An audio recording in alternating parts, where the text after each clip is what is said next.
Spectacular film entertainment on LWT for the new year. Christopher Reeve in Superman 3. I asked you to kill Superman, and you're telling me you couldn't even do that one simple thing. Come on, put yourself together. All right, Webster, the game's over.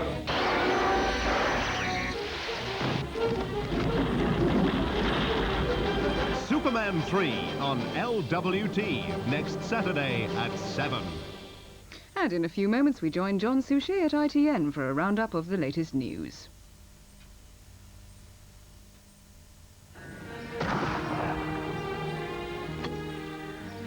Well, this is an unexpected pleasure, Buffy. Business a little slack, is it? On the contrary, never been busier. Just let Lloyds Bank handle all my problems these days. Oh, really? Paul! Hello? Oh, really? Oh, splendid, thanks. Sorry about that, old boy. Lloyds Bank, offering a few options on a business loan for our expansion program. Ah, Lloyds Bank. Paul! Hello? Oh, really? Splendid. Oh, thanks very much. Sorry, Lloyds Bank again. Firming up on the factoring scheme. Great boost to the old cash flow. As if Lloyds Bank's newfangled schemes are not bad enough, they are ruining my whole afternoon with them. Paul! Oh, really? This is intolerable. Actually, it's for you. Oh, Vicar! I did hit something! Oh, your greenhouse. Paul! Paul! Lloyds Bank, a thoroughbred amongst banks.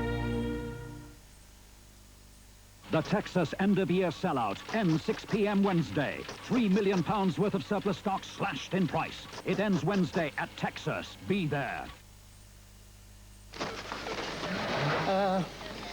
About this bill. It's not the parts, it's the labour, see. Have you any idea how long it takes? No. But I know a man who does. Well, do you know how to get Gerald to Chester without going under any low bridges? No, but I know a man who does. So, it's 2 cars welded together. 3? Actually, Ron. And as we've got all your money, can you afford to take us to court? No, but I know a man who can. Can you fix it? Not this time. But I know a man who can. Whatever your motoring problem, you'll find the answer is joining the AA. The AA, we're all you need to know. AA, can I help you? Can you tell me where I can get hold of an exhaust for a 1937 roast Talbot pourer? No, I can't. But we've got a man who can. When our chef created the recipe for Heinz minestrone soup, he insisted on plenty of choice vegetables, plump pimentos, and to give it that extra tang, bacon and noodles, because you can't have minestrone soup without noodles, and a very special blend of herbs and spices. Heinz minestrone. When you know the recipe, it's amazing it fits in the tin.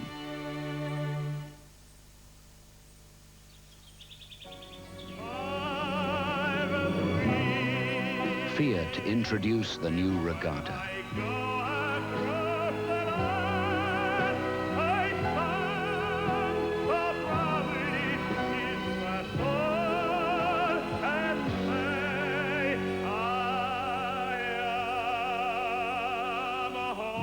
The family saloon that makes driving a pleasure.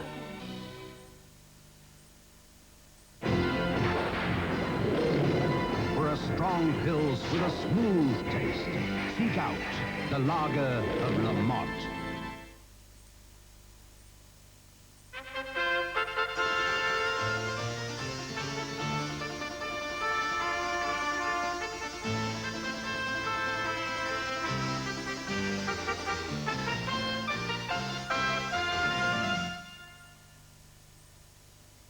You walk out there, and the music starts, and you feel it. Just come alive, you can dance right through your life. A movie premiere at 10:45.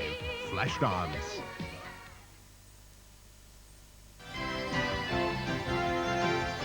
Hi, I've just popped in to wish you a Merry Christmas and a Happy New Year. Thanks for watching.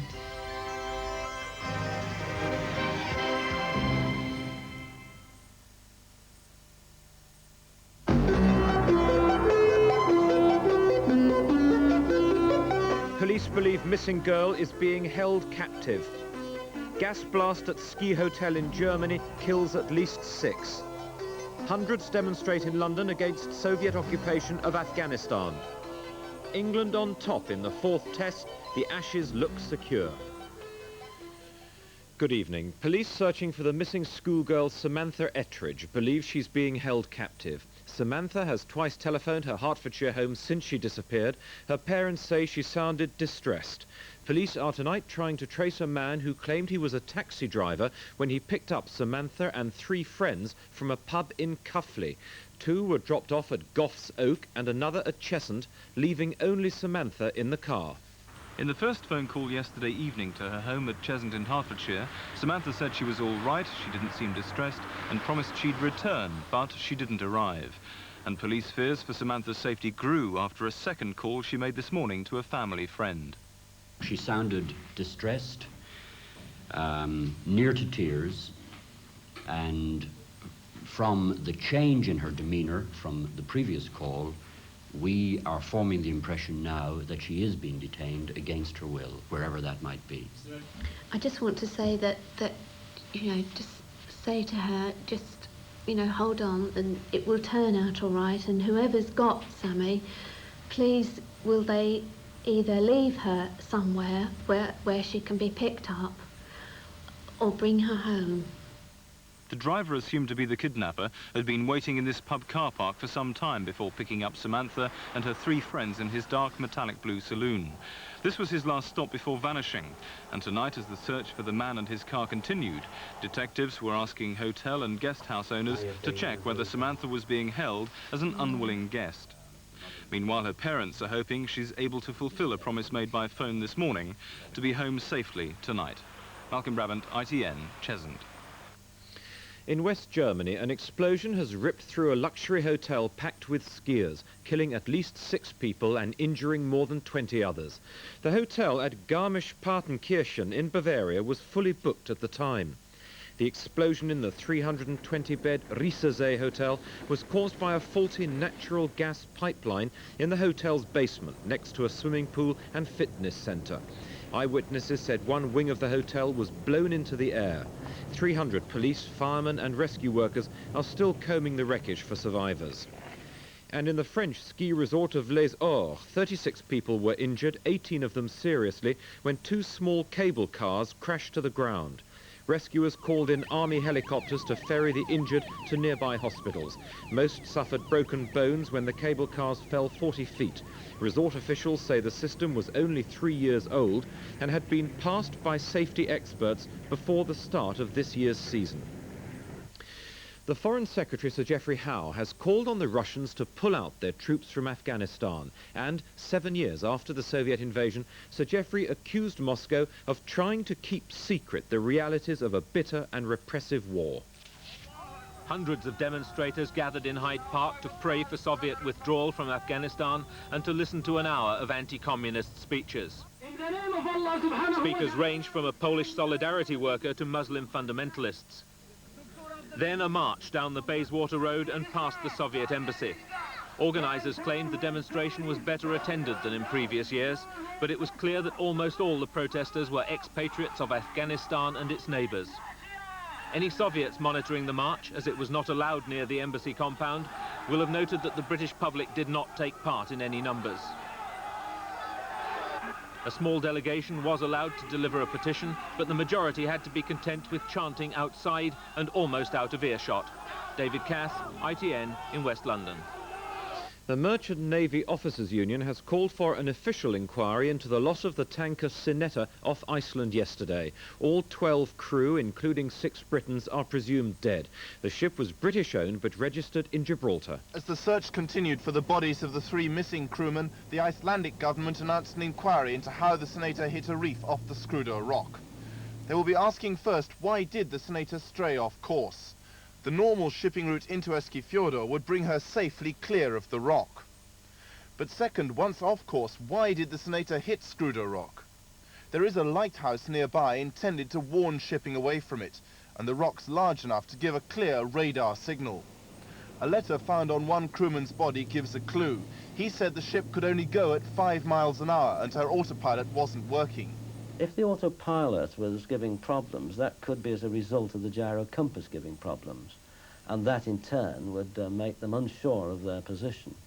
But why, too, did the crew jump overboard into icy seas when the ship was aground and listing badly on the reef, but was not sinking? Sitting here in the comfort of my home, I certainly can't say what conditions were like at the moment they jumped over. However, my union has been trying to persuade people to carry survival suits on ships which go into those latitudes. Now concerns about the safety standards of Gibraltar-registered vessels like the Senator mean there's growing pressure on the British government to hold its own inquiry into her loss. Now, with news of another busy day of sport, both here and in Australia, here's Giles Smith. Yes, Arsenal win their centenary match against Southampton, but only just. Brian Robson suffers another injury and is out of action again, and England are well placed in the 4th test in Melbourne. But first, football. There were balloons at Highbury to celebrate Arsenal's 100th birthday at the start of the game, but probably the biggest birthday present was Charlie Nicholas, back starting a match in the number 10 shirt for the first time since September. From the start, he was a class above the rest, here almost scoring from a Quinn header. Here, back heeling for Paul Davis to go close. And having a go himself. But despite all the pressures, Arsenal couldn't score, and even the man who looked so like George Best seemed fallible. At half-time, a parade of Arsenal veterans, among them immortals like Mercer, Drake and Kelsey, came on to help the celebrations. But even they couldn't help Arsenal get the goal they deserved. All they got was more chaos in the Southampton penalty area. Until with just 15 minutes to go, Steve Williams decided to go it alone, the goalpost intervened, and Quinn had the easiest task.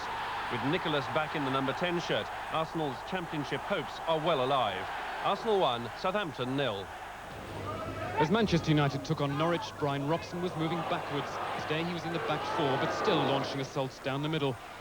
Then it was centre-back Robson who should have turned goal-scorer. But just inside the second half, the jinx that has dogged the England captain returned to haunt him again. A seemingly routine tackle, ending with the all-too-familiar sight. This time, the same hamstring that's gone before. With Robson off to the treatment table, the defence regrouped and promptly fell apart. Half of them chasing the ball, the rest failing to spot the real danger from Kevin Drinkle. It was the first time Norwich had scored here for a decade. They celebrated by almost getting another. This time it was Biggins on the run-through, United standing still. But if keeper Walsh kept them in the game, it was Bryn Gunn at the other end who finally kept United out, diving bravely at Gibson. But the whistle manager Ferguson was about to get more bad news. Robson out for a month, just when he was getting back to his best. You know, things were going well. In training, everything's been going fine, so it's just disappointing that something happens again. And once again, Robson's new year looks less than happy. Peter Staunton, ITN Sport, Old Trafford. Elsewhere, despite 2 goals from Clive Allen, he's scored 28 so far this season. Spurs lost a close encounter at Coventry. Cyril Regis grabbed the winner in injury time. England striker Kerry Dixon also got 2 as Chelsea scored their second successive Christmas win. They now move off the bottom of the First Division. Ian Rush was back on target as Liverpool beat Sheffield Wednesday to record their first win at Hillsborough for 16 years. In Scotland, Graham Roberts set up Rangers' first goal. He's already repaid part of his £500,000 transfer from Spurs, as more than £42,000 were at Ibrox to see him. Arsenal are now 7 points clear at the top. Both Everton and Nottingham Forest play tomorrow, and they'll be looking to make up the gap. Norwich's win at Old Trafford moves them into 4th spot. Cricket now, and with England in a strong position in the 4th test at Melbourne, Chris Broad joins a very select group. After Hobbs and Hammond, he's now the 3rd England player to have scored centuries in 3 successive tests against Australia. England were 3-4-9 all out in reply to Australia's first innings total of just 141, a lead of 208. The day began well enough, Gatting battling away and reaching 3,000 runs in Test cricket. And at the other end, Broad, who's finding it difficult not to score hundreds in this series, was plundering runs again. The Australians had their chances, but Boone threw it and Zura completely blew it. but the first ball after lunch brought the breakthrough. Hughes tumbled and Gatting departed for 40. Almost inevitably, Broad reached a century, his third in successive tests.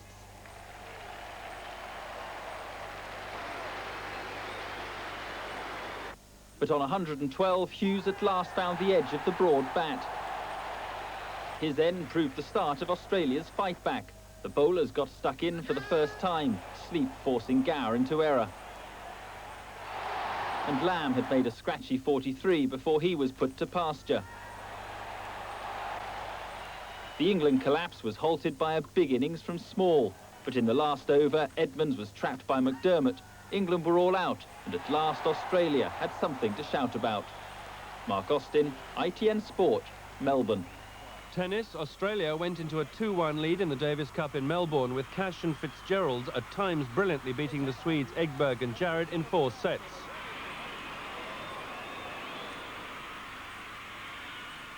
And there it is, 2-1 Australia.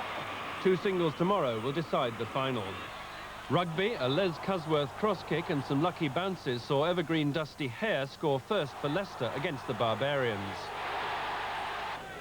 The Barbars' best try was a solo effort from Rob Andrew.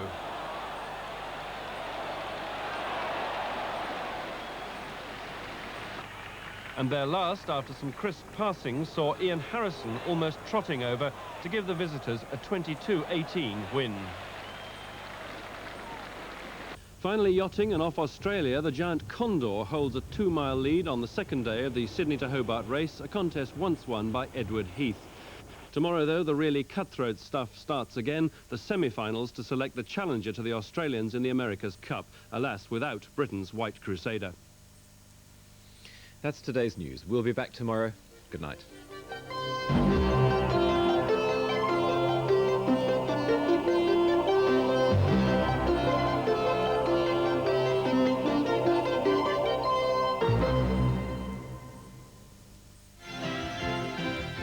A very Merry Christmas. From the two of us. Merry Christmas. Now, the weather forecast for the LWT area. The night will be cloudy but generally dry, apart from the odd spot of rain or drizzle. It won't be as cold as last night, with the lowest temperature around 5 degrees Celsius, 41 degrees Fahrenheit. On Sunday, there'll again be a lot of cloud and maybe some more spots of drizzle, though a few brighter intervals are also likely. It'll be quite mild, with the afternoon temperature near 9 degrees Celsius, 48 degrees Fahrenheit, but the westerly wind will again be fairly fresh, and the outlook staying mild and rather cloudy. In just a moment, the second movie premiere of the evening, Flashdance. That's next. For 7 days only at the Allied sale, there's fantastic half-price offers on carpets and curtains. It's on now and stores are open New Year's Day, and you won't get a better deal. You want your savings in a hurry? You gotta wait in line. And just when you're getting there, it's a waste of time. There's a new idea from NatWest Bank. You can get a service card with an online account. If you're over 14, try this new transaction. Just stroll on up and press for action. Your money in your hand around the clock. So you can do what you're doing with no need to stop. So if you find you're losing out, cause to get your own cash you have to hang on back, make sure you don't get left behind. You better get wise and get online. NatWest Online. Press for action. Action. Do you know where you're going soon? You will like the things that we are showing you. Wherever you're going to, make sure you go to Thomas Cook first. Because we've cut the brochure price of over 1 million holidays from leading tour operators. So book at these special prices through Thomas Cook now.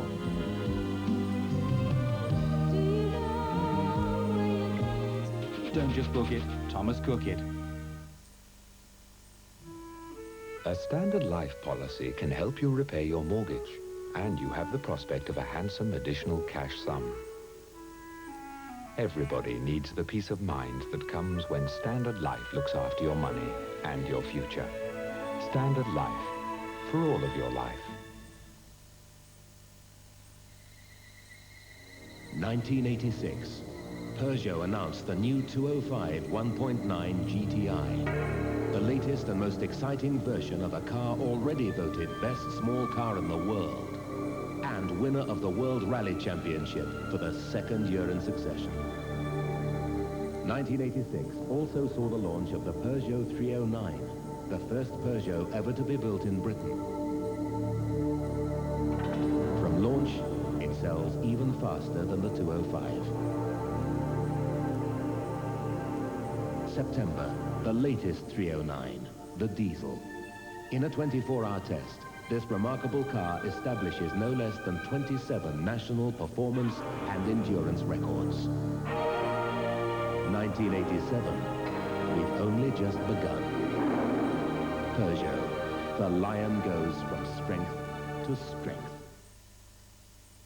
Mr. Svensson lives next door to Mr. Jones. Mr. Jones would like a dishwasher. Where would I put it? Mr. Svensson has a dishwasher, the Husqvarna Minette from Sweden. It's big enough for a family of 4, yet it takes only the same space as Mr. Jones's dirty dishes. Better keep up with the Svenssons. For years, the Danes have prided themselves on their beautiful Royal Copenhagen porcelain, their striking antique pewter, their artistic George Jensen silver, even the odd Viking idea in horn. But most agree their finest idea is probably in glass.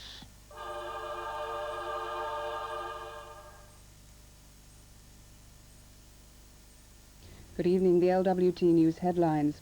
Missing Hertfordshire schoolgirl Samantha Ettridge has twice phoned her home in Cheshunt since going missing on Christmas Eve after a night out at a local pub. Detectives think she's been abducted by a cab driver who dropped 3 friends off at their homes. The second time she phoned, on Boxing Day, she was distressed and crying. Police in southeast London are looking for 2 black youths aged about 16 and 20 following the murder of a 40-year-old man as he walked between 2 housing estates in Peckham. Timothy Keating died after being stabbed with a broken bottle and a knife and slashed across the face. A 38-year-old man from Ashford, Middlesex, has been remanded in custody until Wednesday, charged with the murders on Christmas Eve of his estranged wife and his mother-in-law. Builder Derek Ord appeared before magistrates in Tunbridge Wells. Joan Ord was found stabbed and her 76-year-old mother, Dorothy Abnett, critically injured at their home in Sandhurst, Kent. Mrs. Abnett later died in hospital, and that's tonight's local news.